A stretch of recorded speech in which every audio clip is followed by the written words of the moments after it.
кез келген өсімдікте өмір сүру деңгейі бір жағы табиғи жерден өсіргенде 2 жыл қысқа болады. Себебі ол жағынан машина жүреді, выхлопный газдар бар. Біз асфальттаймыз, брусчатка саламыз, бордюр саламыз деген олар тамырларына зақым тигізіп аламыз кейде.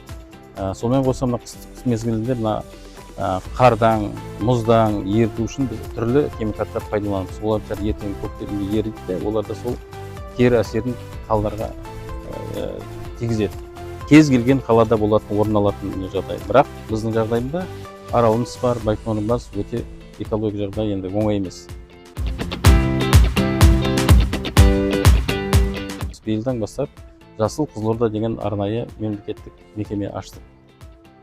Сол мекемеге талдарға жеткілікті деңгейде аяқ су жеткізу, сонымен қоса санитарлық обработка дейміз, кесу деген санитарлық, сонымен қоса күтіп бақтау, қажет болған жағдайда дәрі-дәрмек тыңайтқыштар беріп тұрады. Сондай жұмыстар жасалып жатыр. Алматыда Институт защиты карантинных растений деген бар. Солармен бірге жұмыс жасаймыз. Сонымен қоса Институт лесоводства деген бар.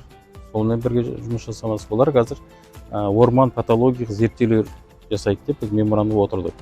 Бізде жалпы қалада қанша тал бар, соның қаншасы ауру, қаншасы авариялық жағдай тұр деген. Солардың бәрін қарап, сосын өзі лесоустроительный план деген болады. Соны план жасап берейік, сонымен ары қарай жүйелі түрде, ғылыми түрде жұмыс жасау керек. Енді оны күтпей, біз енді жылда 15-18 миллион шамасында қалалық бюджеттен ақша бөлеміз. Соған осы мамандырылған мекемелер қатысып жұмыс жасайды. Биыл Алтынбек деген жеке кәсіпкер ұтып алды. Сол күнделікті қаланың ішінде обработка жасайды талдарын. Бірінші кезекте қурап тұрған, ауырып тұрған талдар ол белгілі, сондай жұмыстар жасалып жатыр. Бұл жұмыстар жүйелі түрде жалғасады.